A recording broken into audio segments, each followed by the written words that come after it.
Assalamu alaikum wa rahmatullahi wa barakatuh. Good evening, everyone. I'm Badr Al-Qasim, a member of ArchiNet, and today I'd like to introduce all of you to Brandie Janow. Our guest today is going to present a webinar on the topic of investigating the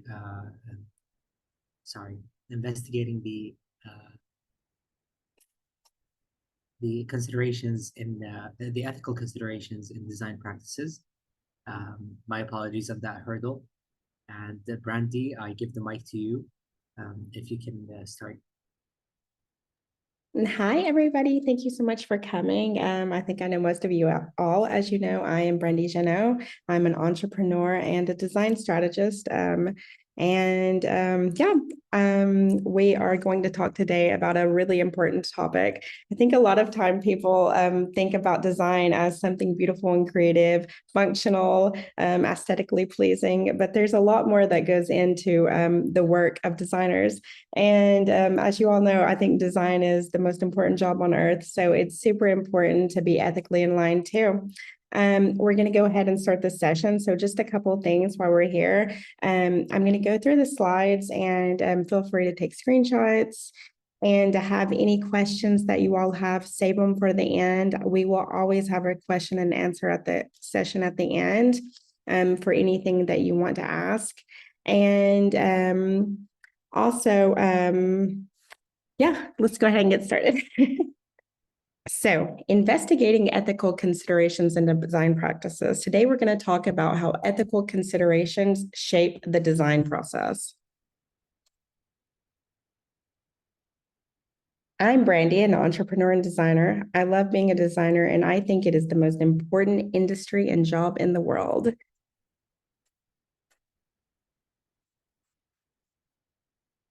Design touches every aspect of our lives, from the products that we use to the spaces we inhabit, making it important to consider the ethics of our work. As designers, it is up to us to do our part in making the world a better place by creating positive and meaningful experiences that benefits users and society.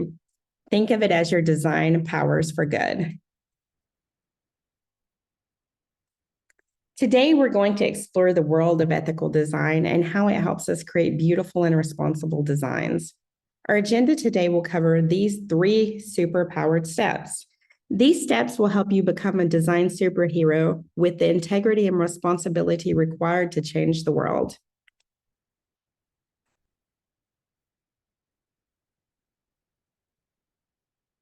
I'll be placing these little indexes up at the beginning of each topic so that you can get an idea about the speaking points that we're going to undergo.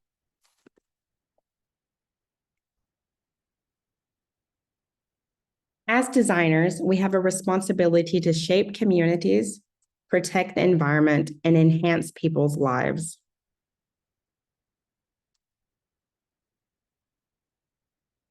Did you know that ethical boundaries in design can vary across different contexts and disciplines? That's right. What might be considered ethical in one area may not work in another one. How can we tailor our ethical considerations to the task at hand and still deliver kick-ass designs? Well, we can start by taking a multidisciplinary approach and teaming up with engineers, city planners, and even social scientists. By making our design sustainable, accessible, and low cost to reflect cultural differences and protect privacy, ethical designs can take all kinds of shapes and form. When designing, it is important to consider the client's needs and wants, but also to communicate them with their requests that are unethical or simply bad design. You do not want to commit design malpractice after all. The phrase form follows function means that a design shape should be dictated by its intended purpose.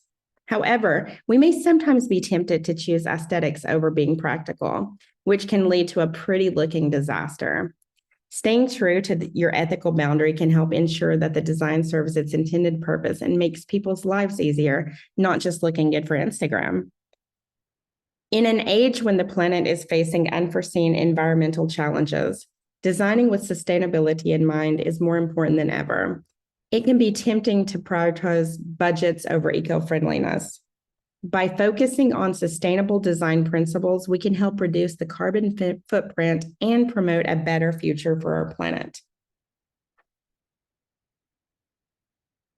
Technology and data sharing in design are often topics that a lot of designers do not think about. There is more to the job than just being creative, though.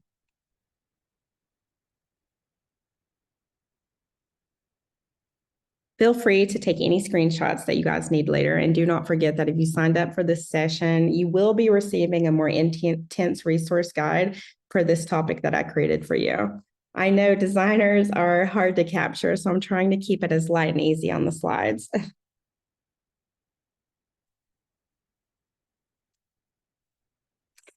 Technology gives us many, many cool options for solutions, but with that comes extra responsibility. We are responsible for ensuring that our designs do not put anyone in harm's way. Our designs are for people, so we need to think long-term when making impactful decisions. Designing with technology calls for inclusivity, anti-bias, and oh yes, you heard right, privacy and data security. We need to ensure that our designs are inclusive, stay away from bias, and respect the privacy and security of our users' personal information. It is important to preserve the usefulness of data when avoiding misuse. Each decision we make should have a larger purpose of contributing to the betterment of the world we live in. We want to avoid awkward, unintended ethical dilemmas that just mess up the entire project. And do not forget that the outcomes and consequences of our design should be life-centric, considering everyone, not just a select few. When we design, let us do it with intention, embracing the responsibility that comes with our creativity. Why should we care about protecting sensitive information when we share the data? First, our clients' trust to us is important to protect their information. We have a responsibility to honor that. We interact with their personal and sensitive information on a daily basis, from blueprints to contact information. But this is not only about ethics. There are also legal and financial implications to consider. In the event of a data breach, firms may face costly legal battles and damage their brand equity. Plus, let's be real, no one wants to deal with angry clients whose information is compromised. How can this information be protected when sharing data? We need to be clear and transparent with our clients about what data we're collecting and how we will be using it. We also need to ensure that we are collecting only the data that is necessary for our designs and that we are storing and sharing it securely. I know that data security and privacy can seem like a dry and boring topic, but the truth is they are essential to our industry. And who knows, by learning more about the protection, you might even discover new and creative ways to incorporate it into your work.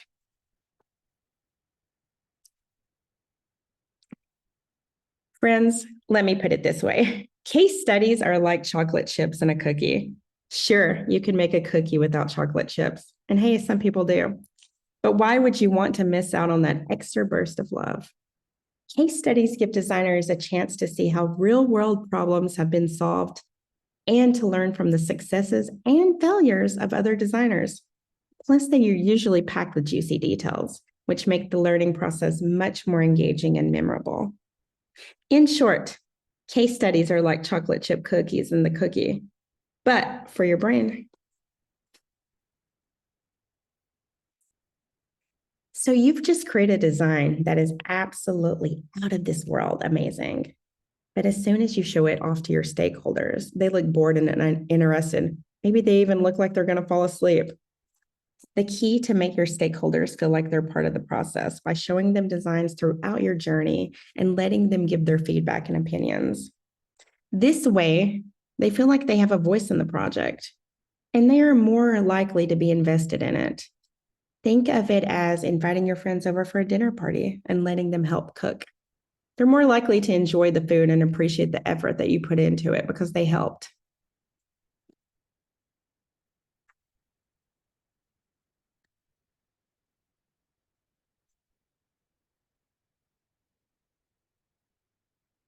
Sometimes it can feel like we're juggling 1,000 ethical considerations: sustainability, accessibility, human rights, so much more.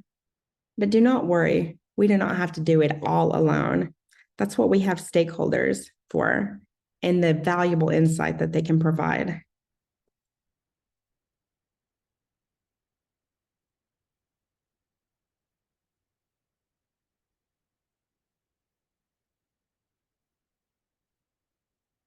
Stakeholder engagement is like having a cape and a mask. It is a crucial tool that helps us save the day, one building at a time, one project at a time, one design at a time. It helps us avoid unethical dilemmas before they even happen. That's right. We're like psychic designers who can anticipate issues and solve them before they become a problem. Now, I know what you're thinking. Engaging stakeholders sounds boring, but we have secret weapons, tools and techniques that actually make this a breeze. By using some of these tools that I have on the screen, you can create designs that are not only ethical and responsible, but also meaningful and impactful.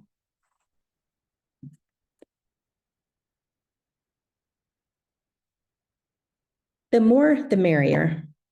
When it comes to designing a space, we have a ton of different stakeholders to consider, from clients with a specific vision in mind to the end users who will be living, breathing, and working in a space. We have a lot of brains to pick. But here's the thing. To create a design that truly works, we have to take all these different voices into account. It is like a big, big happy design party. The key is to strike a balance between function and pleasing everyone's interest. So in short, knowing how different stakeholders can impact design decisions is essential to creating a space that not only looks good, but works great too. These are some of the stakeholders that you should be going through to pick their brains to help you in the project. When we engage with these stakeholders, we have a duty to seek out diverse feedback, ensure transparent communication, protect confidential information, and respect cultural differences and needs of all those involved in the process. These are just a few examples of the many tools and techniques available for stakeholder engagement for you as designers.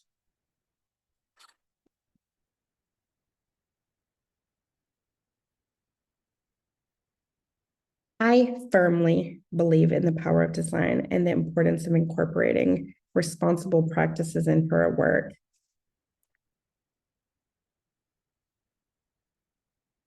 So I try to give you a quick little slideshow just to get it moving in your brain in a fun way for designers. Like I said, we have a larger resource guide that you can study on your own time to learn more about the process.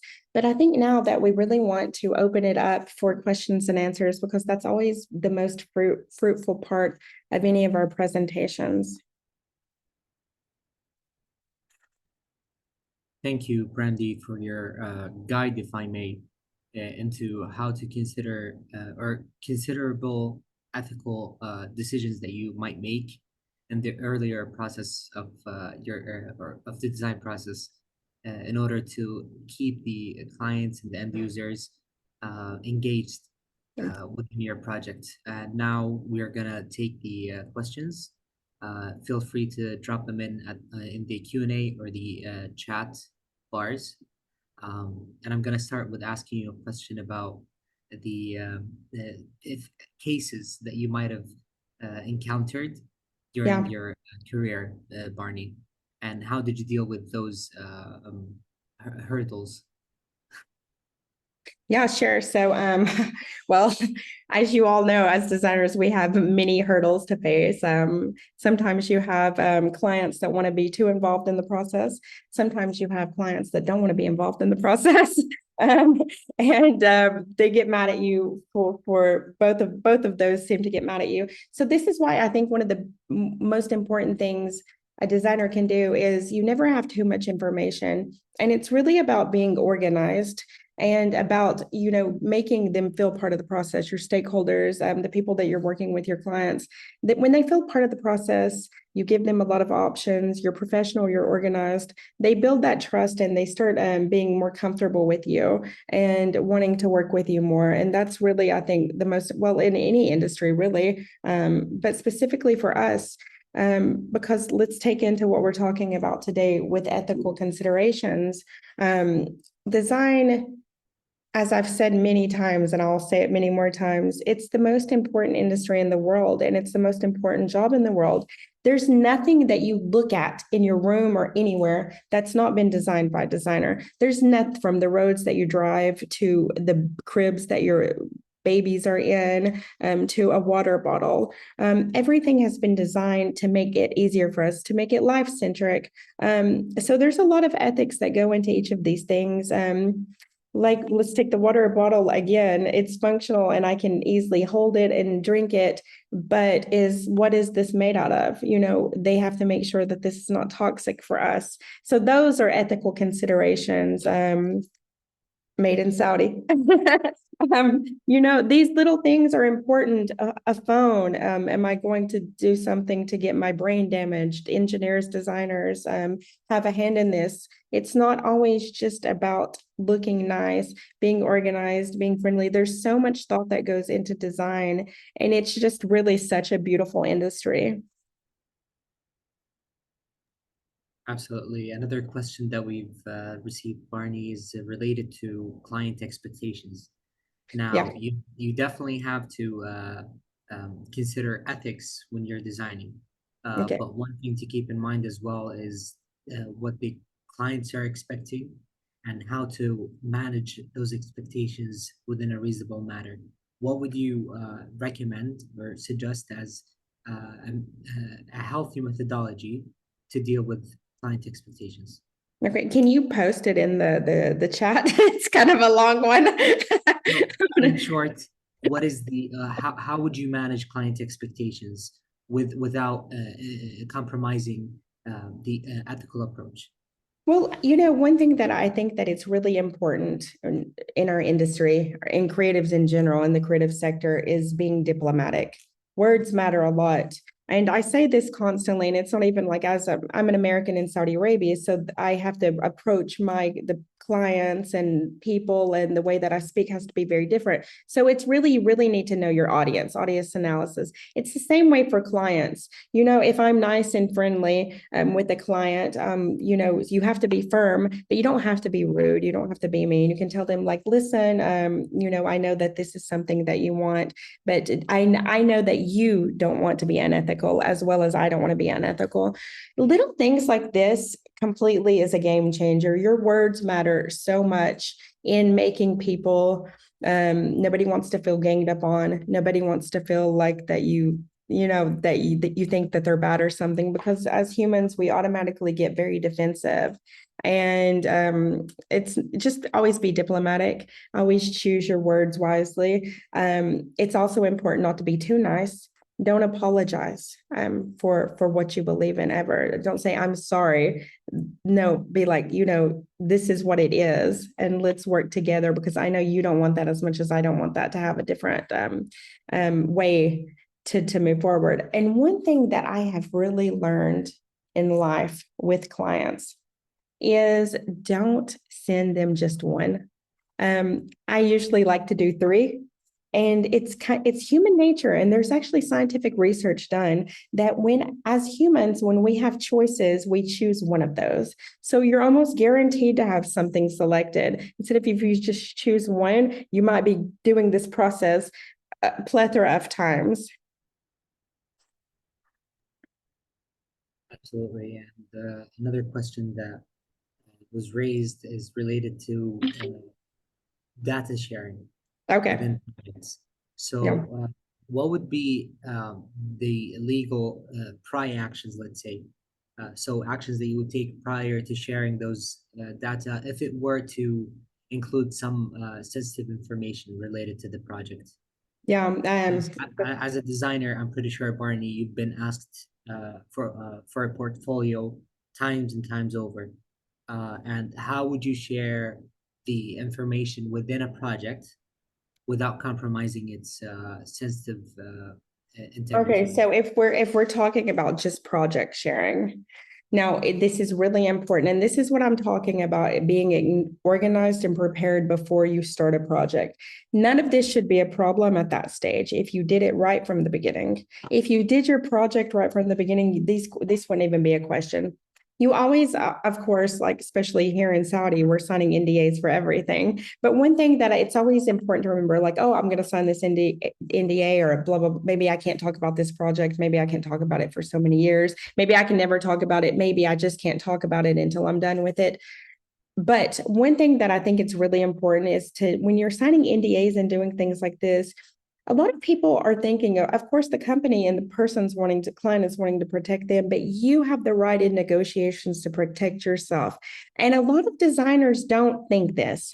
Now, this is the whole point of these negotiations and these signings, is that we're doing this together. At this stage, you should ask them, well, am I able to share bits and pieces of the process as I do it? Maybe if I blur out names or if I don't talk about it, steps, maybe you want to share it on social media.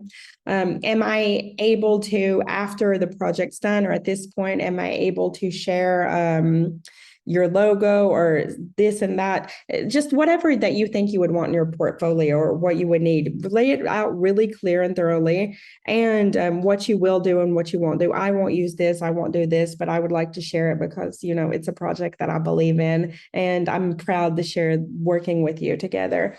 So all of these are very, very important, and they are definitely something that you want, and something it's your right as a designer. I talk about all the times teaching designers knowing their rights. A lot of creatives don't understand that we have rights to just sign things, and we always think that the client is in control. This is our work. This is our brain. Actually, I think that we are the ones that are in control. So always use your voice. If something doesn't feel right, it's probably not right. You can always ask me questions. I think everybody knows how to find me. I deal with these things quite often, and we are building this industry and building it up. So these questions are very important, and it's really good to be asking these questions and continue to ask them. Absolutely. Another question, Brandie, is related to the design process. So let's say you are faced with a decision that you have to make within design that you don't believe in, Yeah. but it's a very necessary part of the project that is requested by the client. What would you do in that predicament? Well, sometimes in life we do have to do things we don't want to do. That's the reality of it. Now, if it's something that is going to, you as a designer should always think about your personal brand equity and how it looks for you, so you have to think about these things too. Is it something that you just don't like? Is it something that you just don't like the person, how they spoke to you about? They're the client. They're the one paying the money. You get a name in the design industry that you're not easy to work with. That's not good. You don't want to get that name and that persona because it is a very word of mouth community. So don't be difficult, but of course you have a responsibility as a designer still. Let's talk about like graphic design, for example. We'll use that as a benchmark. Say somebody is wanting you to design something and it's maybe has racist undertones, or maybe something like this. I wouldn't do that because they're not going to be the one. They're going to be like, the question that's going to be asked is who designed that. They're not going to care about the company. Who designed that? Who was the photographer that took these bad pictures? Or who was the architect that designed this? That's always going to be the question. So don't do anything unethical. Stand up for yourself, but don't be difficult to work with. And remember that they still are the client and they are paying, but they are paying you for your brain and they are paying you for what you know. They don't know it or they would do it themselves. Absolutely. But then even though another question, Yeah. with those questions, I'm always rephrasing in order to Yeah, build on sure. the previous one. But within the client management stage, right, Yeah. or aspect of the project, you did suggest some helpful mechanisms such Yeah. as surveys, focus groups, Yep. not only to understand, or not only for you to understand the project better, but it's also that so that you can understand the requirements of the client, right? So what happens if those exercises, surveys, focus groups, interviews, were not very effective with the design, with the end client or the Well, if they weren't or effective, then you didn't do it right. It wasn't done right. These are the most valuable things that you can have as a designer. And you might even think about there's so much more content and things that can come out of it. So all of the focus groups, for example, let's use that. That's research. So what can you get? Okay, you're learning from the stakeholders, but what more can you get from this research? Um, you can have white papers. You can do publish case studies. You can publish research reports. Like there's a plethora of things that you can never just think about something from one thing. Think about it and the content that it has grows you as an industry thought leader. And all of these things are so amazing. I love focus groups, by the way. Everybody knows this about me. Focus groups and research is my favorite thing. There's just so much value in it. And the value is huge. It just is immense. It goes on. I could have one focus group and you won't believe what I can get from it. All of the things that I can do from it. And it also grows you as a person. It grows you as a designer. I mean, half the time I go into doing all of these stakeholder engagements that we're talking about, surveys and all of this. And I have a very one track mind, like, no, I don't like this. And I know that they're not going to like it either, but I'm going to do this because it's part of the process. And then I come out and I'm like, okay, Brandie, you were completely wrong. They like that. And this is what the people say. And they're whose matters. It's not what's best for us. It's what's best for the industry. And you always have to think about that. It's not about us. We are not artists. We are designers. agreed. And in order for you to maximize the potential of said focus group, Yeah. what would you focus on? Is it the quality of the questions that you're asking? Is it the because you definitely don't get the same exact minded people within a single focus group. So Yeah. what would you be looking for within this focus group that you're Well, conducting? whenever I do focus groups, actually, I'm writing a resource guide for all of this. So stay tuned because there is so much value in it. But you really have to be super intentional. I mean, a lot of people just go and grab a bunch of people and then they ask them questions. No, that's wrong. You have to be very intentional with your title, with your questions. Your questions should be open-ended. They shouldn't be yes or no questions. They should be something that creates a dialogue. And the people that are in your room, in the focus group, they have to be people that actually are about whatever the subject is. So for example, I did a focus group a couple months ago called Creative Sector Insights in the Saudi Industry. So all of my questions were about the growing potential of the creative economy in Saudi. So I needed people that were born and raised in Saudi, people, expats that have been here for a year or two. It wouldn't be fruitful for the research. It wouldn't do it any good. So you have to be very intentional. Like, are these people, would they do well on this? And not only that, you have to get people that actually wear different hats, people from different backgrounds, different financially, education, race, because everybody has a very different voice. And all of these voices are very important in the industry and in research because we design for life, for the world. We don't design just for one type of client. Well, I believe this brings us to the end of our Q&A, Brandie, and we thank you very thoroughly for your time. I don't know if there's anything you wanted to add before ending this session. No, like I said, just everybody who attended, I will make sure to give everybody I made a more in-depth guide. I know that I was saying earlier that it's a very hard job to create something like this for designers because you want to be professional and you want to teach a lesson, but we get bored very quickly. It needs to be beautiful it needs to be fun. Like it's quite a lot. It's quite a lot of work to talk to my people and to get them in. And you got to keep it short and sweet and airy and fun. So I hope that we were able to do that and to kind of get a little ping in your head and maybe get you thinking. But I did create an actual resource guide that's very in depth so that everybody can actually take the time. I know it's the weekend. You don't want to read it now. So you'll take the time when you have it and you'll be able to read it. And of course, I'm here. ArchiNet is here to answer any questions that you have whatsoever. We're both big mentors. So we love to answer any questions freely.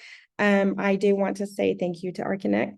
Always a huge supporter of me since I've been in Saudi, and we've always been very collaborative together. I'd also like to thank Princess Nora for letting me use her space today. And I would like to thank all of you all for following the journey. And again, if you have any questions, I'm sure you all know how to get a hold of me. And I hope that you do all understand how amazing it is to be a designer and the power that you hold.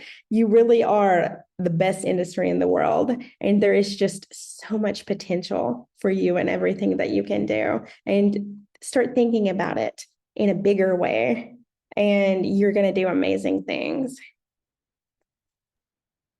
Well, thank you for inspiring words, Brandie. And at the end, I want to thank you for your time and also the attendees for being with us today. Of course, Brandie is available on social media, and also the links that was shared with you at the end of the presentation, her contact information, email, etc. Also, Brandie is the founder of Kingdom Creatives, so make sure to give that a peep before. Well, I mean, at any time that you can. Also, Brandie have shared her email in the chat section. All right. Well, I believe this brings our webinar to the end, or to its sum. Thank you, Brandie, again, and thank you everyone for your kind attendance. Bye, y'all. See you. Bye.